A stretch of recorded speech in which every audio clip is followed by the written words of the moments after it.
Hi everyone, and welcome to the first ever episode of Tom's Hardware Live. I'm Avram Pilch, Editor-in-Chief of Tom's Hardware. And I'm Sharon Harding, Senior Editor at Tom's Hardware. Today we're going to talk about a few different topics, starting with the best STEM toys and robots for your kids this year, how to avoid getting ripped off when you buy your next PC, and how to save a ton of money this holiday season. Sharon, what do you want to talk about first? Well, we got all these exciting toys in front of me, and we're in the middle of November, which means it's time to start thinking about holiday gifts. And when you're thinking about gifts, toys always come to mind first. And of course, at Tom's Hardware, our favorite kind of toys are the ones that teach kids helpful skills, including coding. So we've brought here a couple of the latest STEM toys to enter the Tom's Hardware Lab. And we're going to show you some of them and talk about what actually makes a good STEM toy.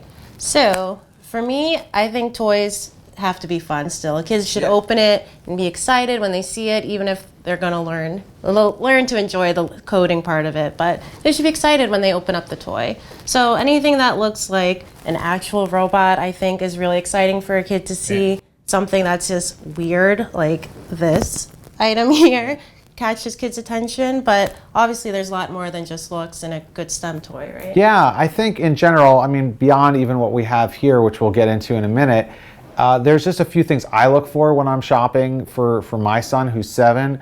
I look for things that have good repeat playability, like are they only going to play with it for an hour or two and get bored, or is it something they can use for a few weeks to learn? And then also, how realistic is it to real world programming? Can they learn skills that are really easily transferable to when they grow up to more adult types of programming, if it's a toy that's designed to teach programming skills? And then also, just is it fun? Is it going to be fun? So, obviously, we have some toys here that we're sending to our office that we want to talk about, and not all of them meet all of these criteria, but they still might be fun. Sharon, let's talk about the one you've been testing lately. Okay, cool. So I have the Kano Star Wars The Force coding kit. They actually also have a version of this based off the movie Frozen too. I enjoy that you could see the PCB is exposed on this one. On the Frozen one, you actually can't see it. But anyway, so this basically is a toy that it comes disassembled and you build it yourself. It's easy to build. It's for kids ages 6 and up. So you basically just put the PCB into the bottom, this light ring on top, and then a top case, and you get to pick your team. So I went with the Rebel team, right? And basically what this is a motion sensor controller. There are 4 motion sensors, and it's sending infrared beams out of it. So when you put your hand here, the infrared beam is bouncing off your hand back onto the board, so it knows where your hand is. As you can see, it lights up when your hand is there. So the product comes with a companion app that works on Windows, Mac OS, certain Amazon Fire tablets as well. And basically there's a JavaScript animation in the app, and you use block coding to change the animation. There are different tutorials guiding you to maybe guide a spaceship or make a lightsaber move left and right. And you use the motion sensor controller as part of that. So you can code the animation to make a lightsaber move left when your hand goes left, or make it move right. Or when you swipe left, maybe the lightsaber makes a noise, and when you go right, it makes a different noise. So I guess the first thing I would say about this is it does have some visual appeal. Once you build it, you can do this, and that's already fun, I think, for a 6-year-old. And building it was fun and easy too. However, you can't do any actual real life coding like you were saying. It's just the block coding, and you could view it in JavaScript, but you can't write in JavaScript. So there's some limitations. Yeah, there's definitely a lot of kids stuff is really designed to teach kids with block-based coding where you drag the blocks around, and that's because kids are not necessarily good typists, and syntax of typing code is hard to learn. So that's something that you kind of come to expect from kids' toys, but it's always a real bonus when you have something that can grow with you. And of course, it certainly helps for you to be able to do extra things with it. So over here, I've got something that will really grow with you. But this toy is probably even more fun for adults than it is for kids. This is the Sphero RVR. It's made by the Sphero company that also makes circular robots like this, which we'll get to in a minute. But it is a rolling tank, and it is quite expensive at $249. You can use Sphero's EDU app to program it with blocks, and it has a couple of sensors. It's got a color sensor on the bottom. It's got light sensors, so you can make it do different things based on what color it's driving over. But what's so super exciting about it is you can use this with a Raspberry Pi. It's made to do that. So if you have a Raspberry Pi or you decide to buy one, you can pop the top off of this baby, and underneath there's a set of wire. There's a place here where you can actually connect your Raspberry Pi so that it has control over this, and it gets power from the battery. Then what you could do is you could program on your Raspberry Pi in Python. You can connect all kinds of other sensors to it, anything that will connect to a Raspberry Pi. So a weather sensor, a camera, anything that your Raspberry Pi can do, this can then react to. It's also made to drive outside, which is something most robot cars aren't made to do. So you could really use it for a practical purpose, like, I don't know, inspecting your farm if you're a farmer, or something like that. But very, very, very, very cool Sphero RVR toy. But I got to admit that while the block-based coding is simple enough for my son who's 7 years old, this gets even more exciting when you work with your kid or you are the kid, and you attach other stuff to it. Now, we have a couple more robots over here. This here is the Sphero Mini Activity Kit. The Sphero Mini by itself is programmable, and you can just drive it with a phone app or tablet app on Android or iOS. It's a nice little ball. It rolls around for you, and it lights up different colors, which is really cool. The Activity Kit comes with a whole bunch of things. You can sort of program it to go through mazes like this, and it comes with a bunch of activity cards that challenge you to make it drive around a maze or knock over some plastic bowling pins that they give you, and that's kind of fun. But I have to admit, when I showed this to my son, he mainly just wanted to drive it like a car, not really program it, and it is not rich with sensors. So that means that there's not a lot to make it react to. You can program it to go forward and the side and change the light, but without a good base of sensors, you can't program it to, say, react to, oh, here's what happens if it hears a noise or something like that. STEM kits that allow you to allow your robot to react to stimuli like that are what's really fun. Now, last thing we have here, Sharon has seen also, played with also. Do you remember the name of this guy? His name is Artie. He likes to party, I hear. Yeah. And by party, we mean draw. Right? Yes, yes. So Artie 3000 is, if you're as old as I am, which I won't say exactly how old, you may have used a programming language in school called Logo. And what Logo did was you would have like a little object, a little pen on the screen. It was called the turtle, and you would program it, turn right, draw for a few pixels, turn left, and it was almost like geometry in action. This is almost the same thing, but with a real marker. So what you do is you're able to program on this, and then you just you put it on top of a piece of paper. It's like a spirograph kind of. There's a pen in the bottom, and it comes with 4 different color pens, and you can program it to just move, draw, so it'll draw shapes or letters or whatever. The programming language is definitely nothing that you've seen before. It is block-based, but it's not very complex at all.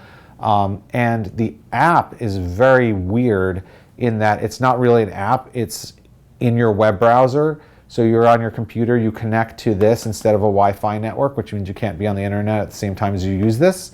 And then you send it commands. So in that respect, it's platform agnostic. It'll work on a phone, but it doesn't look very good because the web page that you're visiting wasn't really designed for mobile devices. And this one here is about, I think, $70. My son had fun with this for about an hour. So this would make a good gift for someone, but if you were getting it for your own kid and you were saying, hey, I want something that they're going to use for a while, this would probably not be it unless they're really into geometry in school and you want them to learn more about drawing, angles.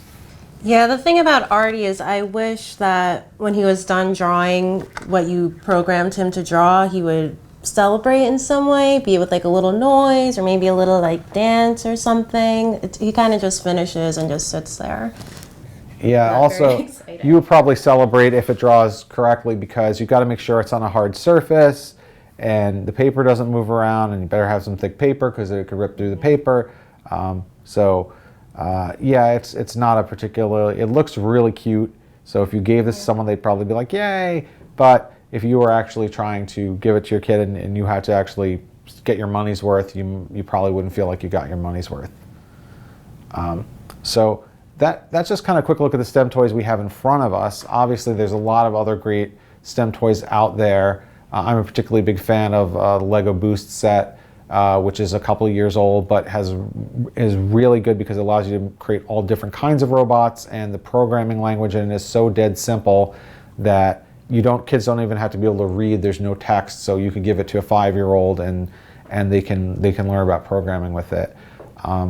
So we have more about this on tomshardware.com, but that was just a quick look at some STEM toys. Now, what's the next thing you wanted to talk about? What do I want to talk about next? Well, I'm still in the holiday season mindset, which in addition to making me think about toys, the holiday season makes me think about spending a lot of money, but I don't necessarily want to do that. So let's talk about how to find the best deals for tech-savvy people in your life that you want to buy gifts for. How can we save money while still keeping those people happy? Yeah, well, first of all, the person that you're probably going to be buying a lot of gifts for is yourself. Maybe if you know someone who buys $1,500 gaming laptops for their friends, please introduce me. I'll be their bestie. But beyond that, if you're buying gifts for someone who is a tech savvy person like us, you probably don't want to get something that is too specific unless you know they really want this graphics card or this SSD or this monitor. So the things to get folks, tech-savvy folks, is more likely to get them things like peripherals, like keyboards, like mice, mouse pads, wrist rests, things that that are affordable, go around the periphery of what they use, and if they don't exactly love it, they probably can still find a use for it, and it probably is something that enhances their experience. Like everybody would probably love the HyperX gel rest wrist pad that costs $20. But now when you're talking about the person talking about buying for number one, point to yourself. When you're talking about buying things from me, you want to make sure that you're able to save money on both big systems and components.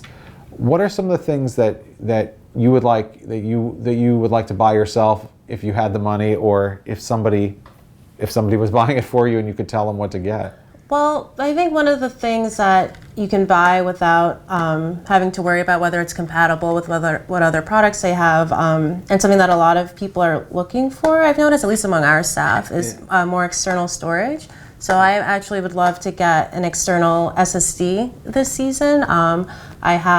It's taken a while, but I finally have so many pictures from traveling that I've done, and I don't want to commit to subscription pricing for the cloud backup solutions, and I want to have control over my access to my own stuff. So I would just love to get an external SSD, and obviously that's going to be a little bit more expensive than a hard drive, an external hard drive, but with Black Friday and holiday savings, I'm hoping I can get away with a good cheap one. Yeah, so storage has become super cheap in the last year or so. It's become super cheap for a couple of reasons. One, there's just a glut of NAND flash out there. Plus, with QLC, quad level cell storage, they're able to manufacture the storage much more cheaply while still getting good performance out of it. So we expect this Black Friday season to see incredible deals on both internal and external storage.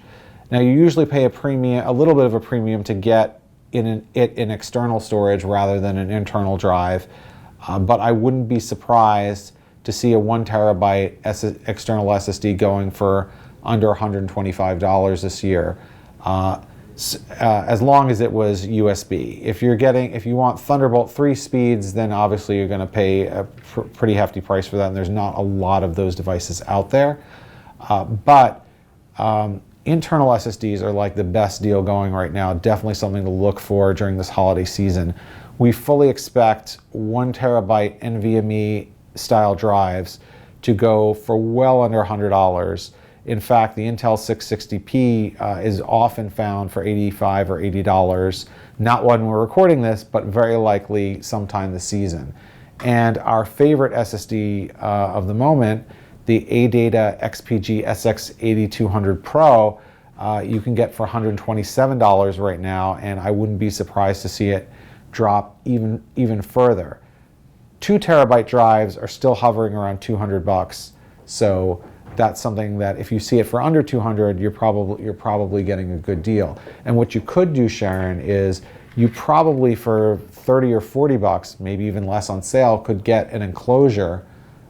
Instead of buying an external SSD, you could buy an M2 SSD, put it in the enclosure, and use that as your backup drive. Don't we have an article on how to do that on Tom's Hardware? Indeed we do!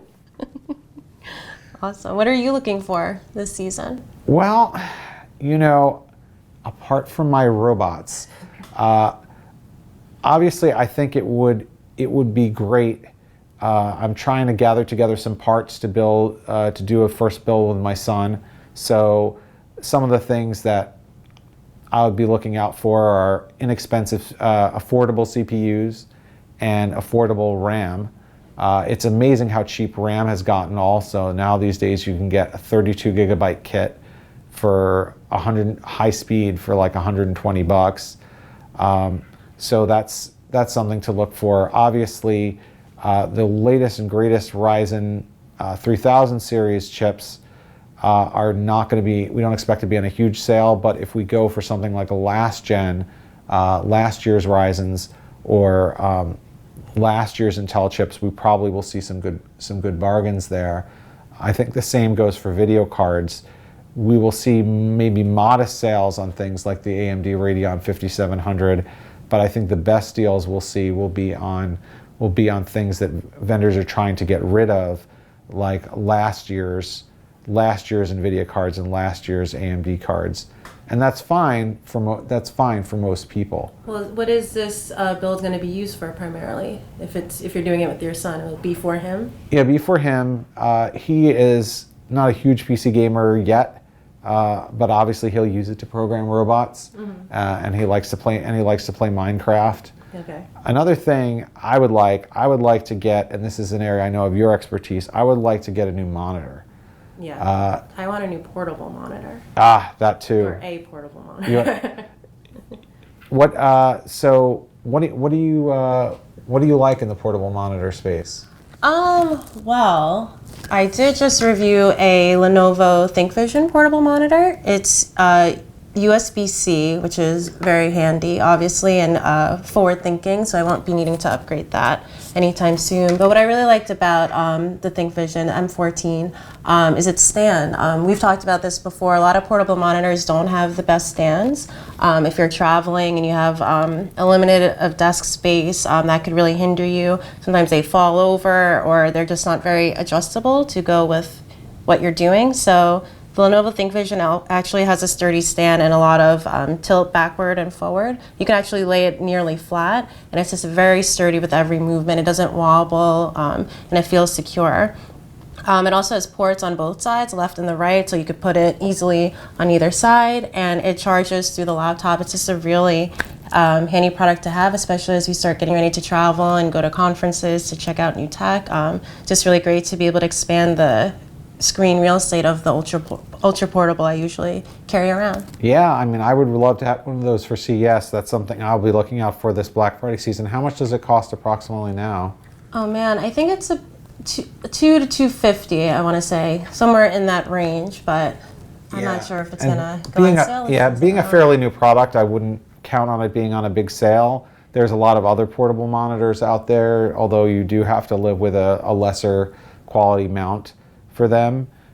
But still worth checking out. I certainly advocate anybody who does a lot of business travel, as we do, look for portable monitors so you can have a second screen when you're in your hotel room or in your remote office working. I also personally would really love to have a big 27-inch 4K monitor for my home. What do you like in that category? 27-inch 4K. There's actually a lot of good deals, I would say, by now. Prices have come down. For you especially, you're not looking for gaming ready specs, right? So you can get away with lower refresh rates. You don't need adaptive sync like FreeSync or G-Sync. So there's a lot of good options that are probably much cheaper than when last time you started looking for these kinds of products. Yeah, I mean, I'll definitely be looking to see if there's one without one that's reasonable, in the sub $300 range. Although I would prefer to have one that was adaptive sync capable and 120 hertz, so that I can actually try playing some PC games on with that new system that my son and I are hoping to build. I think he's going to be a PC gamer in no time. Probably so. If anything that runs Minecraft, he wants to use. But what about all those people who aren't building PCs? Because a lot of times it's cheaper and easier to just buy a PC rather than building your own. We like building our own because it's fun and educational for my son. But when you buy a PC, there's going to be a lot of deals this season, but you also got to be really careful. Yeah, if you go shopping for a system nowadays, especially if you're not the most tech savvy consumer, you're often stuck with this predicament where it's 8 gigabits of RAM versus 16, and there's a big price jump, and you have to decide, do you need to spend that extra money to go up in performance? Yeah, well, part of the issue is just how much they charge you to go up in RAM or storage. You're really getting gouged. Now, a lot of, there's only a handful of vendors that really give you the ability to custom configure your system, but when they do, wow, you're getting charged. And then others just charge you a lot to move up in configurations. For example, and if you know how cheap SSDs are, you know what a gouge this is. Microsoft, for their Surface Laptop 3, starts at $999, but with only 128 gigabytes of storage, which is an atrocity in 2019. Nobody should have that little storage. I mean, why don't you just give them a floppy disk and have done with it? But it's going to be $300 more to just move up to 256 gigs. To put that in some perspective, if you were to buy a 256 gigabyte SSD on your own, it would be $30. And if you were to buy a 512, that would be $50 or $60 with the prices these days. So, they're charging you $300, and that's not even including the fact that you're already moving up from the SSD that was in there. There's other examples when it comes to RAM too. Alienware, when you buy an Aurora desktop, we were on their site the other day, to move up from 8 to 32 gigs of RAM. And 32 gigs of RAM in this day and age is not outlandish. It's actually good to have if it's only a few dollars more. And as we said, an article about that too. Yeah, we do. And considering that on your own you could buy 32 gigs for $120, why not? Except if you were configuring it on Alienware for this Aurora desktop, $500 to move up from 8 to 32. So a lot of companies are doing this. They're either doing it through, here's the next configuration, which only has a little bit more but costs a lot more, or when you custom configure, charging you a lot for these upgrades. The easiest solution is, if it's a desktop, upgrade it yourself. It's not, it's not the ideal situation because you want to make sure everything in there is covered by the warranty that the manufacturer gave you. But when you can go and buy your own SSD for, a quarter the price of what they're charging you to upgrade, you probably should do it. Now with laptops, it gets more complicated because a lot of them can't be upgraded. So you've got to really look into the situation, find out what the laptop you're interested in has user accessible RAM and storage, and if not, then you have to either look for a different model or settle for less. But obviously it's a shame because manufacturers are really trying to up their profit margin on you when you want more than the bare minimum storage and RAM. Is that why you think that's happening? They're just looking to make more money? Well, obviously they want more money, but one of the theories that we've heard from industry analysts is when they're selling you the base model, they're not making as much profit on that. And they figure, hey, if you're the kind of person who knows that it's important to have 16 gig or 32 gig of RAM, then you're willing to spend the money and we're going to make a bigger margin on you. That's one way to look at it. Another way to look at it is it's a little bit deceptive, because if you can say, like Microsoft does, oh hey, our flagship product starts at only $999. It's under $1,000. It's like a Rubicon that someone doesn't want to cross. Like, oh good, it's under $1,000. But then the minimum configuration that's actually useful costs hundreds of dollars more. But you don't know that till you go to the website and you start looking at the configurations. And you already want it by then. Right, exactly. So, you could call that what you will, but it's a standard industry practice. We're not calling out all the vendors individually. It's a problem everywhere, and the best thing you can do to avoid it is just be educated about the premium that you're paying for RAM and storage. And if you're only paying like a markup of 60-70% over what it would cost you to buy those parts on the open market, maybe that's worth it. But if you're charging you 300-400% markup, that really feels like a ripoff.